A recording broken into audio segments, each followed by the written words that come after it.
میسالا هری خوشک رسول اکرمه ری و ریبازا مؤمن حیاتا پیغمبره او قاصد رب عرض و آسیمانه او رحمت جبو عالمانه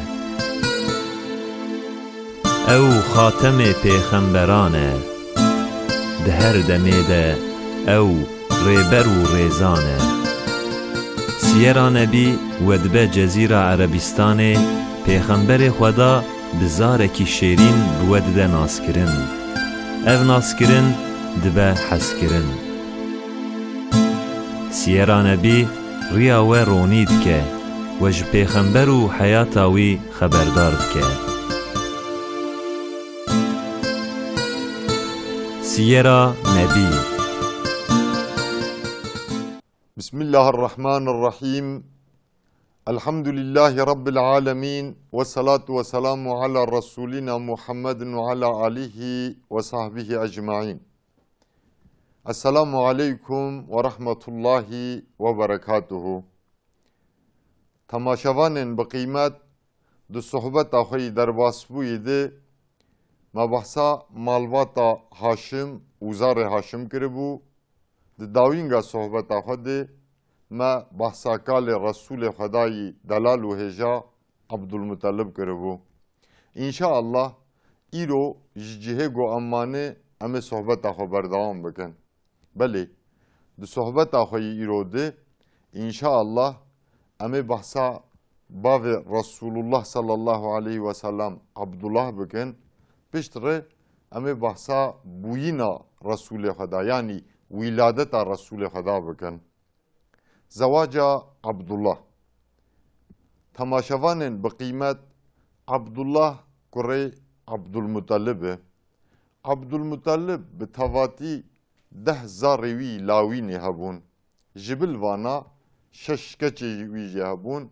به تواتی 16,000 که عبدالمطلب هبون فقط عبدالمطلب دنوا زاروک خوده گلک جا عبدالله حز دکر حتی جبو گویش گوری کرنه یعنی قربان کرنه آزاده بکه خلاص بکه 100 دفعه جبده لاوی گوری کرده بو عبدالمطلب نخواستم جا عبدالله حز دکر چونکی لگوری روایت تاریخ جی دبیجید نوا زاروکی ویده عبدالله جیر زانا بدو و جهاتی بویی جبر و یکی جی عبدالمطلب بسر کره خواه عبدالله ده هلهلی حتی جبوگو عبدالله قربان کرنه آزاد بکه دوش به دلاوی گوری کربون اف جی محقق حکمتک خدای تعالی بو چونکی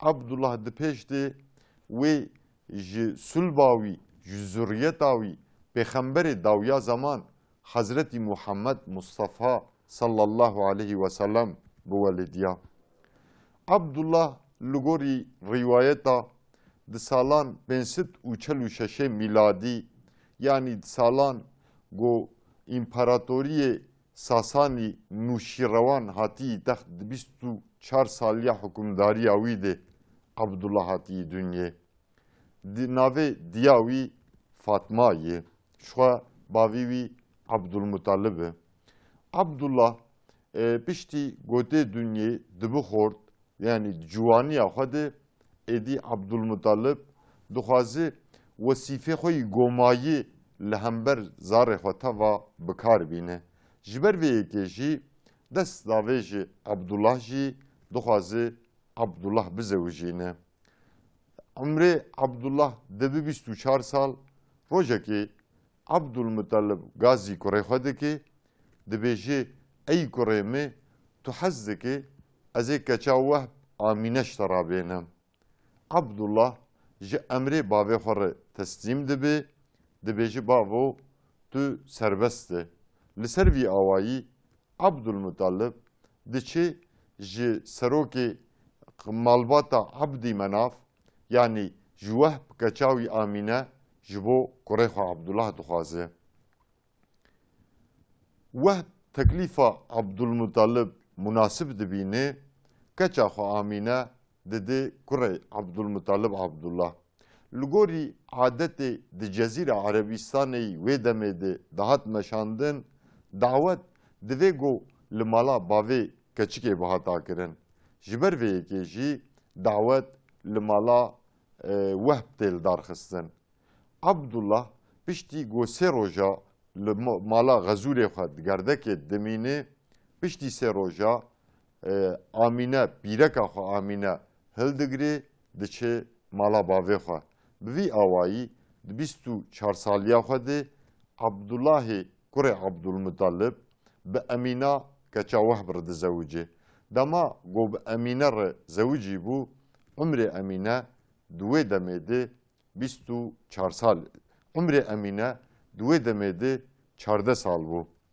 Abdullah li gorî adetê Cezîra Arabistanê weke hevalê xwe di wê demê de seferên ticaretê bi bal Şamê ve bi bal Yemenê ve bi bal Bahreynê ve rast dikir. Çünkü ticaret di wê demê de karê însanên cixwehez dikir, karê însanê rûmetdar bû. Malbata Resulê Xweda sallallahu aleyhi ve sellem çi kalê wî Haşim, çi kalê wî Abdülmuttalib, çi kalê wî Abdullah di vê riya ticaretê de her dem ev nobeta ticaretê teslimê hevdû kirine. Abdullah jî di wê demê de ticaret dikir, seferê ticaretê rast dikir. Rojekê dîsa Abdullah li serê seferek ticaretê ji Mekkehê deva bar dike, teblî barê wan diçe devera Şamê. Ew û hevalê xwe malê xwe li Şamê difroşin. Ji ber got Yesrîb li ser rêka wî bû û li Yesrîb xalanî wî bûn, xalanê bavî wî Abdülmuttalib bûn, da digerî Yesrîbê diçe cem malbata xalanê xwe zarê Benî Necar.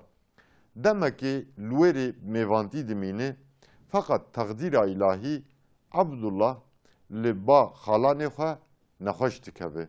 Her diçe nexweşiya wî giran dibe. Rêhevalê wî yê gopê re derketibûn rê, dema godinerin nexweşiya Abdullah dirêj berdewam kir, radibin xatir ji Abdullah dixwazin ve digerin Mekkê. Diçin bavî wî Abdülmuttalib, bavî wî ji nexweşiya wî xeberdar dikin. Dibêjin nexweşiya Abdullah cidî, hek hûn bigên ser, negên ser nayê zanîn, ya qenc got hûn bi gaziya wî diherin. Li ser bihîstina vê xebera tal, Abdülmuttalib radibe kurê xwe Haris ji bo digaziya Abdullah dihere, dixe riya Medînê. Haris bi rê dikeve, fakat teqdîra îlahî nagihêje ser Abdullah. Beriya bigihêje Medînê, Abdullah li ba xalanê xwe zarê Necar wefat dike. Dema wefat dike, umrê Abdullah 25 salî bû. Haris bi taliya mirinê dibe mêvanê xalanê xwe zarê Benî Necar. Çend roja li ba wan dimîne, fakat vedigerin Mekkehê bi talî û dil nexweşiyek mirinê vedigerin Mekkê. Dema xebera mirina Abdullah ji bavê xwe Abdülmuttalib û ji zarê Haşimiya re dibe, çi bavê wî çi zarê Haşimiya bi bihîstina vê xebera tal gelekî xemgîn dibin, gelekî diqeherin, aciz dibin. Ji ber vê yekê matema Abdullah dikişînin. Nexwasim pîreka wî ciwan Amîne bi roja matema zilamê xwe dikişîne. Fakat piştî barkirina Abdullahî ji vê dunya fanî, Amîne firaxê xwe dide hev, diçe mala Xezûrê xwe Abdülmuttalib bicî dibe. Abdullah li pê xwe mîrasek gelekî hindik hiştiye. Li gorî rîwayeta dibêjin Abdullah li pê xwe 5 deve, mîhek, şûrek û hinek dirhemê zêr û zîv ji pîreka xwe re hiştiye. Piştî mirina Abdullah, Emîne matema zilamê xwe dikişîne. Li mala Xezûrê xwe bijî dibe. Fakat piştî mirina wî li gorî rîwayetna bi 4 meha, li gorî rîwayetna 6 meh, Hatta lugori hinek rivayet dibêjin bi du meha pêşîvanê mazlûma, serokê mustezafa, hamiyê bêkesa, pêxemberê dawiya zaman Hazretî Muhammed Mustafa sallallahu aleyhi ve sellem tê dünyayê. Resulullah sallallahu aleyhi ve sellem weke gelek pêxemberê beriya xwe bi yetîmî diwelide. Ji xwe li gorî rîwayeta dîsa tê gotin Resulullah sallallahu aleyhi ve sellem dema go welidiyê di sala fîl de. Yani di sala gomersela fîla bikar hatî welidiyê. Heta di vî warî de Xwedayê Teala di sûretê fîl de dema got dibêje elem tere mate nedît her wekî got wê demê de Resulullah sallallahu aleyhi ve sellem li dünyayê yî Xwedayê Teala xîtabê pêra dike. Ev jî di dirêdan yani müfessirê me yî got Qur'ana tefsîr pîroz kirine vê ayetê dibêjin ev xîtaba elem tere yî got ji Resulullah sallallahu aleyhi ve sellem re dibêjin mate nedî rebête çikir ji xwediyê fîla didin nîşandan got dema ev mersela fîla di Cezîra Arabistanê nexasim li ser bajarê Mekê bikar hatiyê di wê demê de Resulullah sallallahu aleyhi ve sellem çavê xwe li vê dünya fanî vekiribû. Belê Resulullah sallallahu aleyhi ve sellem di dema mersela fîla de bikar hatiyê dünyayê. Çima mersela fîla? Çima tê gotin mersela fîla? Rastî ji ber got ev mersele di dîroka İslamê de di dîroka dünyayê de cihekî wê yî bi rûmet heye, cihekî wê yî dal heye, cihekî wê yî bi şewat heye. Ev mersele bûyî destpêk ji felqa tarîxê re. Ev mersele gelo çiyê li navaroka wê got dema em mêze bikin, em ê bibînin got bira jî ji ber got merselak muhîm e Xwedayê Teala di Qur'ana pîroz dijî ev mersela anî ziman. Ji ber got merselak muhîm e sûretekî Qur'anê yî bi navê fîl di derheqê vê merselê de daxistiye. Navaroka vê meselê çi ye? Temaşevanên azîz em ê lê binerin bi kurtahî em ê nas bikin. Belê mersela fîla çi ye? Çima ji vê merselê re hatiye gotin mersela fîla?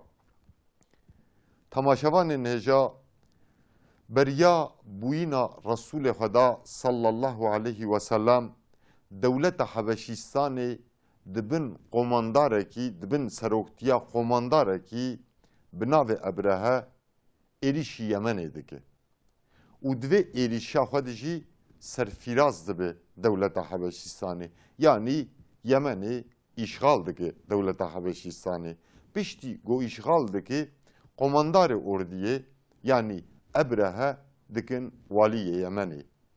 Demek derbas dibe demekî kin derbas dibe Ebrehe piştî got walîtiya xwe berdewam dike, eskerê xwe li Yemenê bi cih dike, sazûmana xwe ava dike, azadiya xwe jî îlan dike. Yani ji Hebeşîstanê azad dibe. İdî nema hukmdariya serokê Hebeşîstanê nas dike, texî dibe serxwe de diçe azadiya xwe jî alan dike. Piştî got azadiya xwe alan dike li gorî xwe, li gorî zanebûna xwe sazûmanek nû tîne dewleta Yemenê. Gelek nûhatin tîne dewleta Yemenê.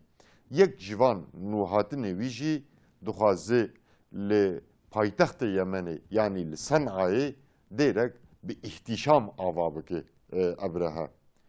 Heta divê dema got xwestî vê dêrê ava bike ji serokê împaratoriya Bizansiyê demê alîkarî xwestî nameyek nivîsandiye dayî qasidekî xwe di vê nameyê de gotiye ey serok ez dixwazim balkişandina însana ji bal Kabê ve bi bal Yemenê ve balkişandina wan bikînim. Berê wan dorhêla wan bidim Yemenê. Divê di vî warî de serokê Bizansê jî destê alîkariyê dirêjî Ebrehe kiriye. Heta qesribend yani bi bêjeya îro em karin bibêjin mîmar.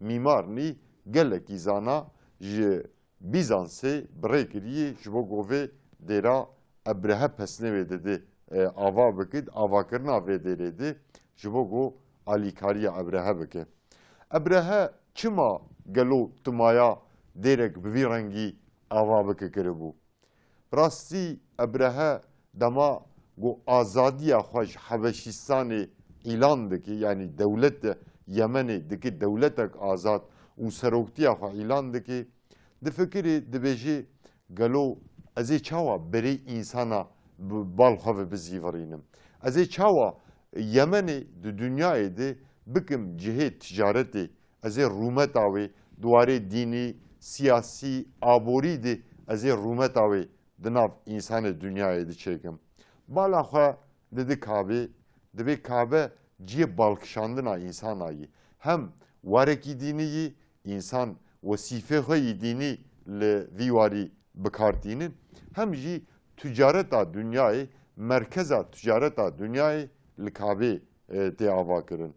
Ebrehe de fikir dedi eze rakibeki le mukabil Kabe çekim. Hatta vivari de henek rahibe بدینی بناوی دین دینه خفروت بون فکر دادن ابراهه دبی ای ابراهه اگر تو درک بی احتشام لیمن آوابه که هم دواره دینی هم دواره سیاسی هم جی دواره آبوری ده یمن بک مرکز دنیای و ابراهه را دبی نیتا درک بی رنگی ل پایتخت یمن آوابه که دیده دراخه آواجی دکه دراخوا پشتی گو آواده که دو دنیای ده چقاس فراغی بقیمت چقاس مسکو عنبری بهنان خوش هبو دراخوا بواناد خملینه شخوا به آوا کرنا و درا ابرهه کما عرب عاجز ده چونکی عرب فهم دکن گمان دکن بدگمان دکن اف در لمقابل کعبه هاتی آوا کرن جبر و یکیشی دبیجی کما عربا با آواکرنا و درر عاجز بویه روزه که کروانه که عربایی تجارتی گو ببال شامه و ببال دولتنی دو دمشیا دادگرن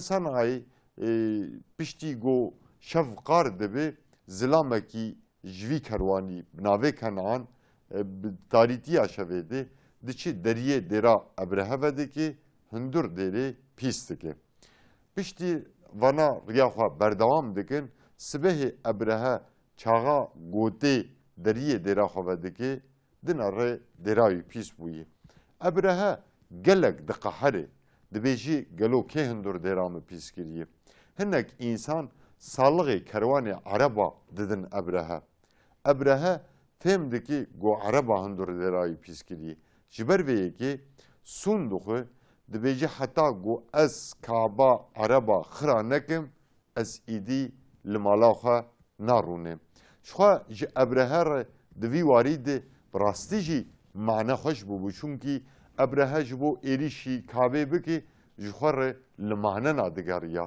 دما گو دبهیزی کروان عربا اف خرابی دهندر دیراوی دکریه جر معنی خوش دبی را دبی لچار اطراف دولتا یمنی اسکر دجوین سرهب کم دکی و جبو ایریشی کعبه بکی را دبی به هفر وان اسکری خواه بچک و سلاح وان دخملینه فیلا تبلی اردیا خواه دکی و جبو گو درکوه ری آماده کاری خواه دکی براستی تماشاوان عزیز ابرهه نتاوی گو کعبه خرابه که کعبه شریف جبنی ده خرابه که جیه بالکشاندنا انسانا بالا انسانا به بال درخواه وکه جبر وی که جی ده هنگام آوه سفره ده چقاس چک و سلاح مدرنی گو هبو دایی دست لشکره خواه دیسا ده هنگام آوه سفره ده جزیره عربستانه ده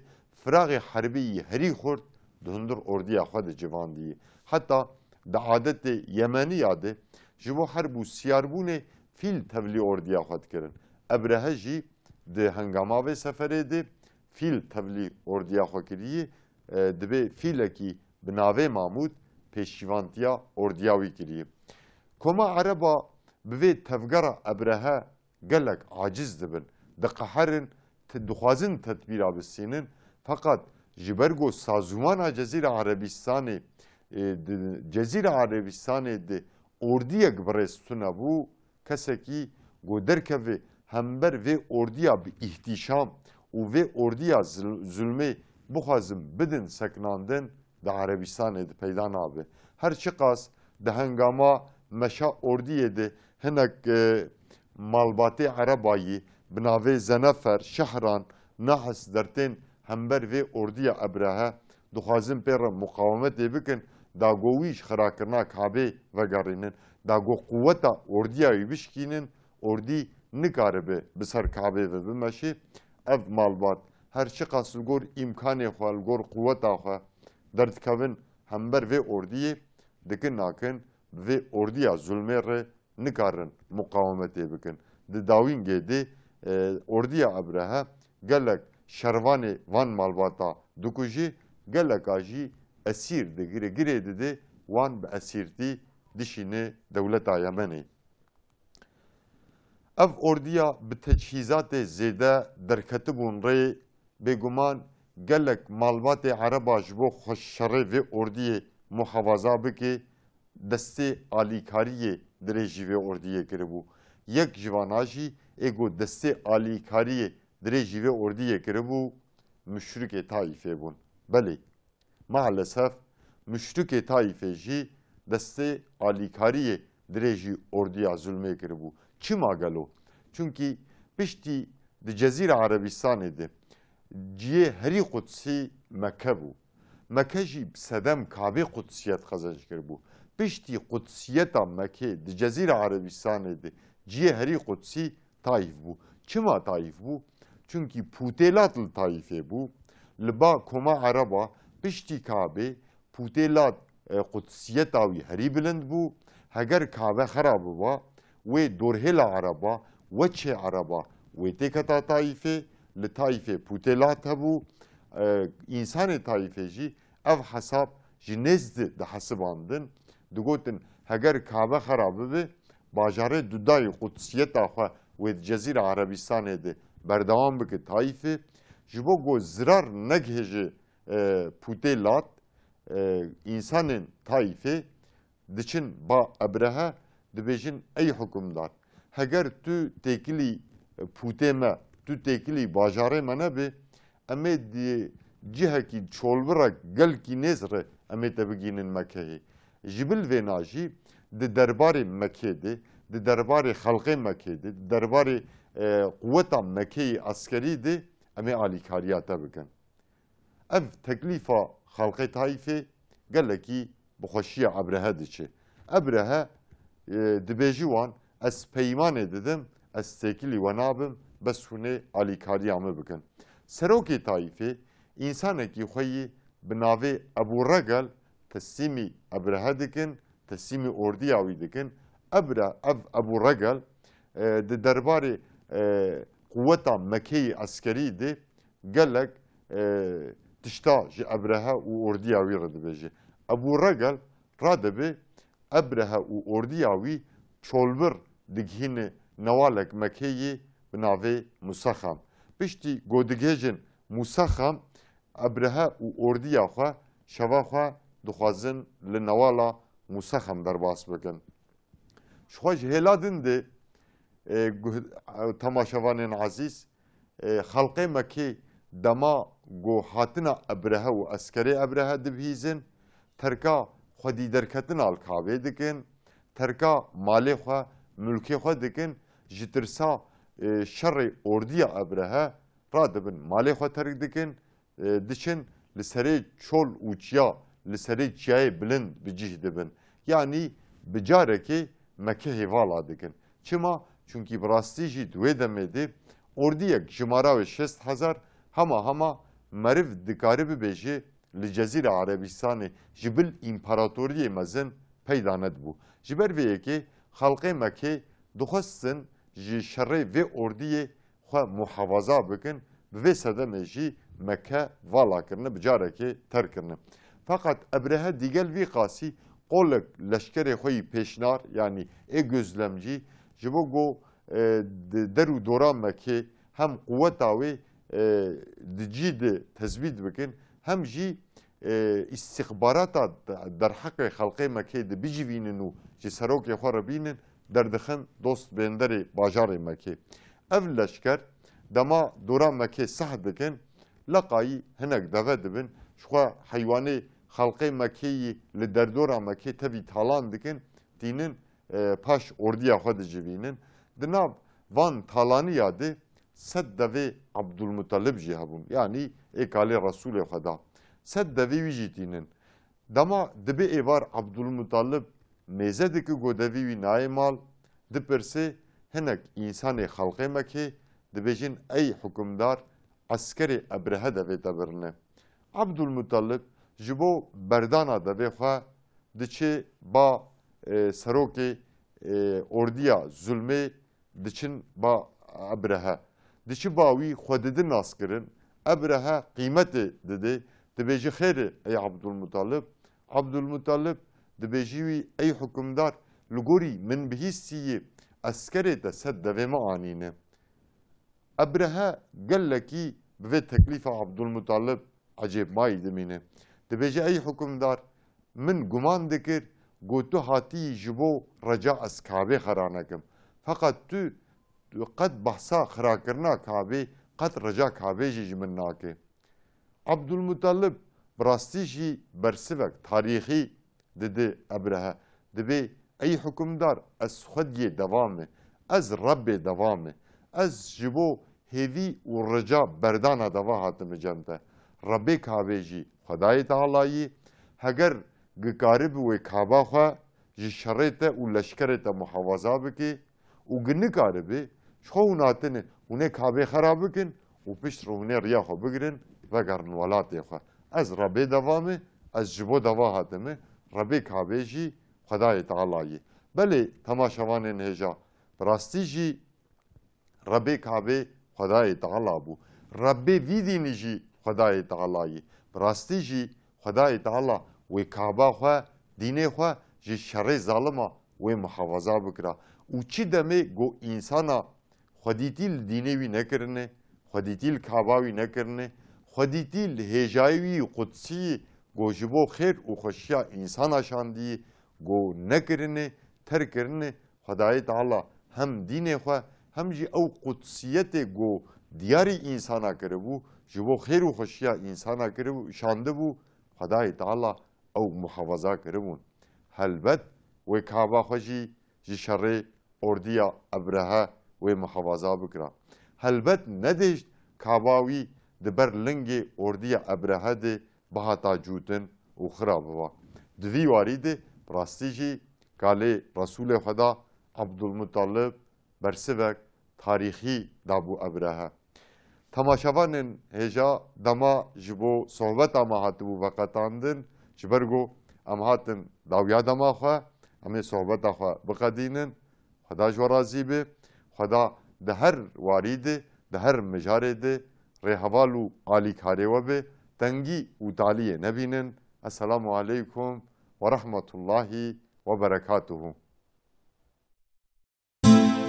Mîsala herî xweşik Resûlê Ekrem e rê û rêbaza mümin heyata pêxember e ew qasidê Rebbê erd û asîman e ew rehmet ji bo aleman e ew xatemê pêxemberan e di her demê de ew rêber û rêzan e Siyera Nebî wedbe Cezîra Erebistanê pêxemberê Xweda bi zarekî şêrîn bi we dide naskirin ev naskirin dibe hezkirin Siyera Nebî riya we ronî dike we ji pêxember û heyata wî xeberdar dike Siyera Nebî